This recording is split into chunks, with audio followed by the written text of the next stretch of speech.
आज के इस वीडियो में सबसे पहले हम 5 ऐसे चार्ट्स को स्टडी करेंगे जहां पे आपको वीकली बेसिस पे ब्रेकआउट मिल रहा है। वीकली चार्ट्स हम चेकआउट करने वाले हैं पिछले 2 साल के टाइम होराइजन पे वीकली जाके चेकआउट करेंगे। एक चीज ध्यान रखिएगा, जब भी किसी भी स्टॉक में वीकली ब्रेकआउट आता है, यूजुअली पिछले 2 वीक में बहुत अच्छा मोमेंटम आ चुका होता है। बिकॉज 2 वीक में मोमेंटम आ चुका होता है, 2.5 वीक वाला फंडा यहां पे अप्लाई होने वाला होता है। साथ ही साथ वीकली बेसिस पे इतने बड़े ब्रेकआउट के बाद डेली बेसिस पे कहीं ना कहीं जाके वो स्टॉक ओवरबॉट हो जाता है, इसलिए वहां पे थोड़ा सा हमें लो वॉल्यूम कंसोलिडेशन देखने को मिल जाता है। इस लो वॉल्यूम कंसोलिडेशन में हमेशा हमें नोटिस करना है ऐसे स्टॉक्स के ऊपर, जैसे आज मैं आपको 5 स्टॉक दे दूंगा, इन 5 में से एटलीस्ट आपको 3 ऐसे स्टॉक्स मिल जाएंगे जहां पे वो थोड़ा सा रिट्रेस करेंगे, बिल्कुल लो वॉल्यूम से करेंगे। जिस समय वो रिटेस्ट कर रहे हो और वॉल्यूम्स लो हो, उस समय हम धीरे धीरे इन स्टॉक्स पे नोटिस रख सकते हैं। लेकिन पहले हमें ब्रेकआउट वाले स्टॉक का नाम और उनके चार्ट्स को स्टडी करना जरूरी होता है। सबसे पहला स्टॉक जिसे हम चेकआउट करेंगे नाम है अदानी। देखिए, सबसे पहले अदानी ने ना 1481 के आसपास इसका 50 डे मूविंग एवरेज था। उसी के आसपास से रफली 2 हफ्ते पहले ही एक अच्छा मोमेंटम दिया। लास्ट 2 हफ्तों से बहुत अच्छा परफॉर्म करा। वीकली बेसिस पे ब्रेकआउट का लेवल कहीं ना कहीं 1730 के लेवल्स के ऊपर आता है। ब्रेकआउट दिया, 2 वीक के ब्रेकआउट के बाद परफेक्ट 2.5 वीक का फंडा इस वीक में लग रहा है, वापिस ये रिटेस्ट कर रहा है। अभी तक हमें लो वॉल्यूम देखने को मिले हैं, पर ये एक ऐसा स्टॉक हो जाता है जो हमारे लिए पोजिशनल बेसिस पे नोटिस में रखना, स्पेशली रिट्रेसमेंट में जरूरी होता है। नेक्स्ट बात करते हैं सेकंड स्टॉक की। सेकंड स्टॉक जिसने वीकली बेसिस पे ब्रेकआउट देने के बहुत क्लोज है, ब्रेकआउट दे भी दिया था पर ब्रेकआउट देने के बाद वापस से रिटेस्ट कर रहा है, नाम है डेल्टा कॉर्प। इसके ब्रेकआउट का लेवल था 306 के आसपास का। इसने अगेन 239 के लेवल के आसपास इसका था 50 डे मूविंग एवरेज, वहां से सपोर्ट लेके बाउंस दिया।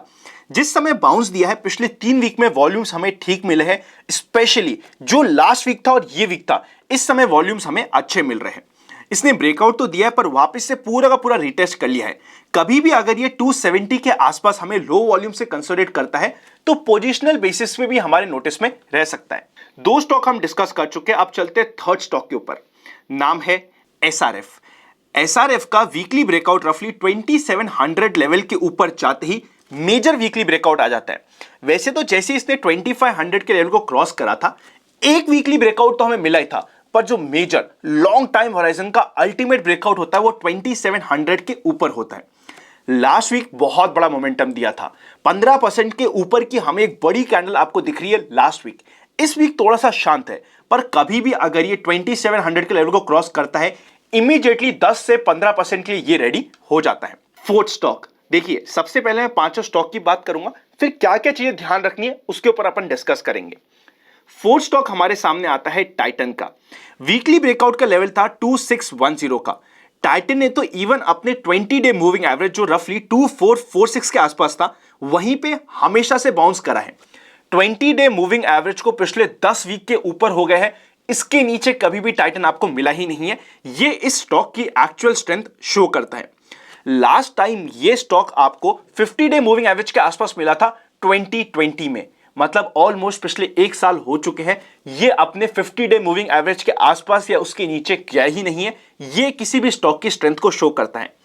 अब अगर बात करें, इसने ब्रेकआउट तो दे दिया है, ब्रेकआउट देने के बाद जैसा हमने 2.5 वीक की बात करी, इसमें भी 2.5 वीक का फंडा लग रहा है, वापस से ये रिटेस्ट करने की कोशिश कर रहे हैं।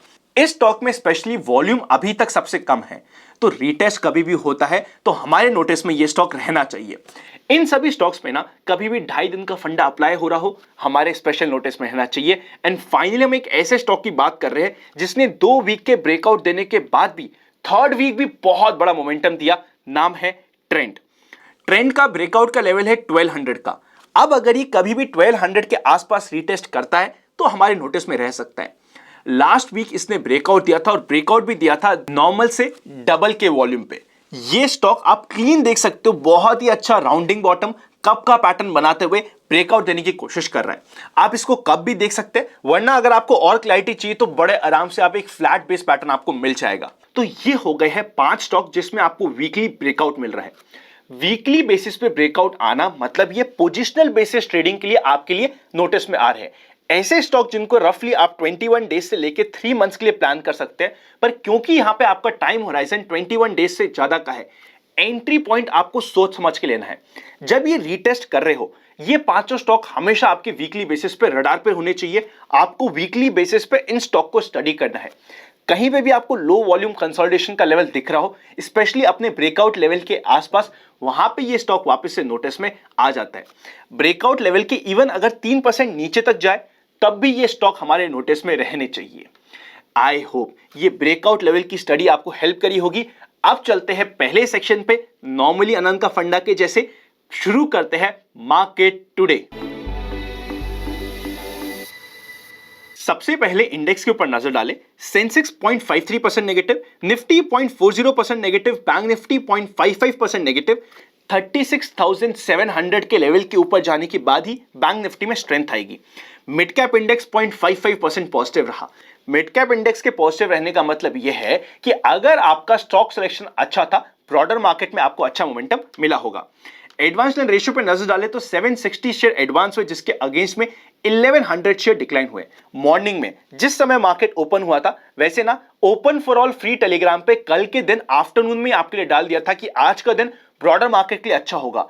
ओपनिंग में 1600 से ऊपर स्टॉक आपको पॉजिटिव मिले होंगे, तो वहां पे अगर किसी ने भी ब्रॉडर मार्केट में कल के दिन पोजीशन बनाई हो, आज बहुत अच्छा हमें मोमेंटम मिल चुका था। उसके अलावा अगर बात करें हमारे स्टॉक्स, जैसे कि रफली पिछले 5 दिनों में 2 स्मॉल केस मेरे मेंबर्स के साथ शेयर करें।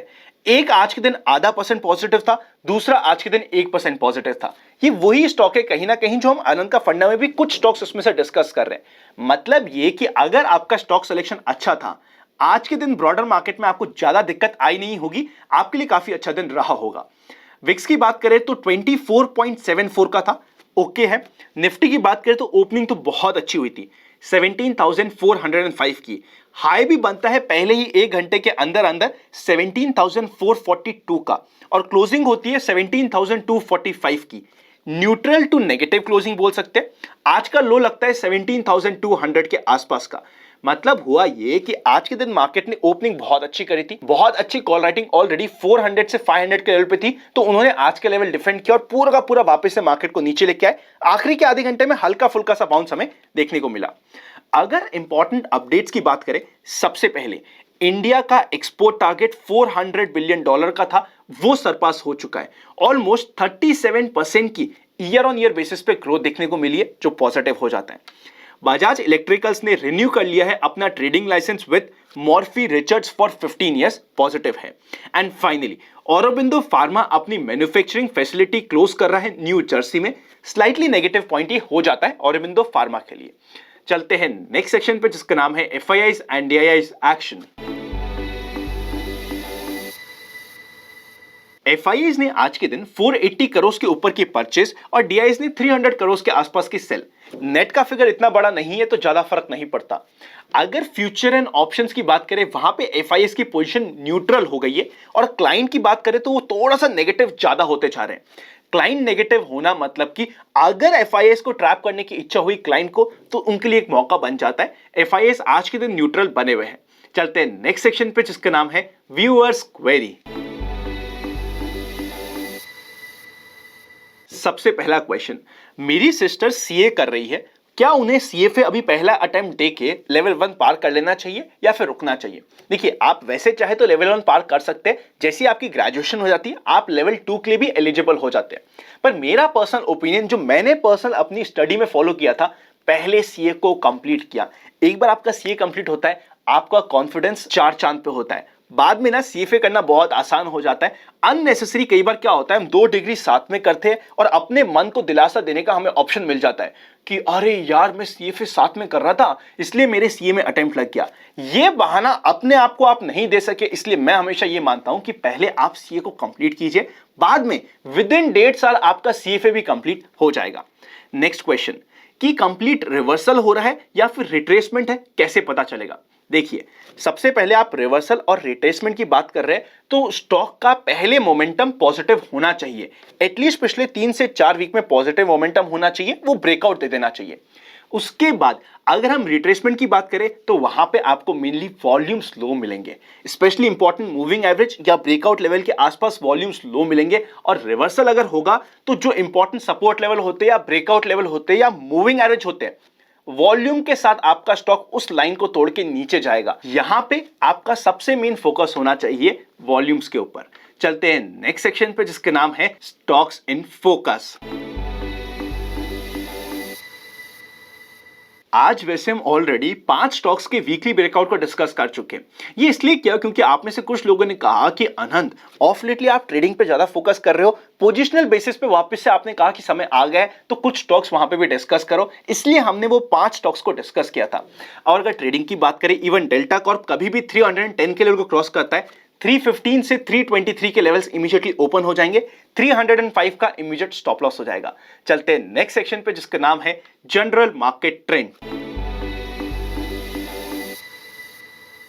जनरल मार्केट ट्रेंड अभी भी अप ट्रेंड में है। निफ्टी अपने 50 और 200 डे मूविंग से काफी ऊपर चल रहा है।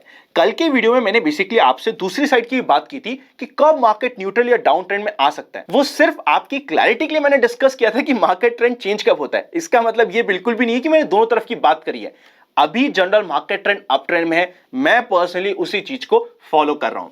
चलते हैं नेक्स्ट सेक्शन पे जिसका नाम है एक्सपेक्टेशंस फ्रॉम टुमारोज मार्केट। सबसे पहले कॉल के हाईएस्ट ओपन इंटरेस्ट के बेसिस पे रेजिस्टेंस निकालने की कोशिश करें। 17,500 का रेजिस्टेंस आता है।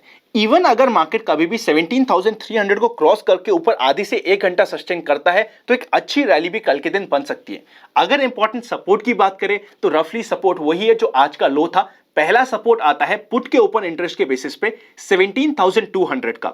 17,000 के आसपास सबसे मेजर पुट राइटिंग हो रखी है, तो 17,000 का तो major do and die support level होने वाला है। पुट कॉल रेशियो की बात करें तो 0.85 पे कंफर्टेबल है, लेकिन कल के दिन ज्यादा यूजफुल नहीं रहेगा क्योंकि कल के दिन होने वाली है वीकली एक्सपायरी। अगर वीकली एक्सपायरी का थोड़ा ड्रामा होता भी है, आपके अगर स्टॉक इंपॉर्टेंट सपोर्ट के पास आते हैं तो वहां पे एंट्री बनाने का मौका होता है, और बाय चांस किसी भी कारण से 17,000 के आसपास मिल जाता है मौका, तो वो तो लो रिस्क एंट्री पॉइंट हमारे लिए अब होने वाला है। अब ना 16,400 या 16,700 के लिए इमीडिएटली एंट्री वाले लेवल्स को अब भूल जाइए। वहां पे मार्केट ने आपको लास्ट वीक 2 बार मौका दिया था, अब वो मौका इतनी आसानी से नहीं देगा। अब वो इंपॉर्टेंट लेवल हो जाता है आपके लिए 17,000 के आसपास का। स्टॉक स्पेसिफिक एक्शन अभी भी भरपूर मिलेगा। 17,300 का लेवल इंपॉर्टेंट होने वाला है, उसके ऊपर जाते ही हमें थोड़ा कॉन्फिडेंस बढ़ जाएगा। बैंक निफ्टी में ये लेवल आता है रफली 36,600 का। ओवरऑल मार्केट में स्टॉक स्पेसिफिक एक्शन भरपूर है, एज सच कहीं कोई टेंशन की बात नहीं है। क्वांटिटीज को बस इतना कंट्रोल करना जरूरी है कि रात में आपको कोई टेंशन नहीं हो, आप आराम से सो सके और मार्केट को भी एंजॉय कर सके। वीडियो अच्छा लगे तो लाइक करे बिना मत जाइएगा। डीमैट अकाउंट ओपनिंग लिंक्स आपको डिस्क्रिप्शन में मिल जाएंगे। प्राइवेट चैनल पर जुड़ने का प्रोसेस भी डिस्क्रिप्शन में है, वरना आप चाहे तो ज्वाइन बटन मेंबरशिप कंसिडर कर सकते हैं। Happy learning and I will see you very soon.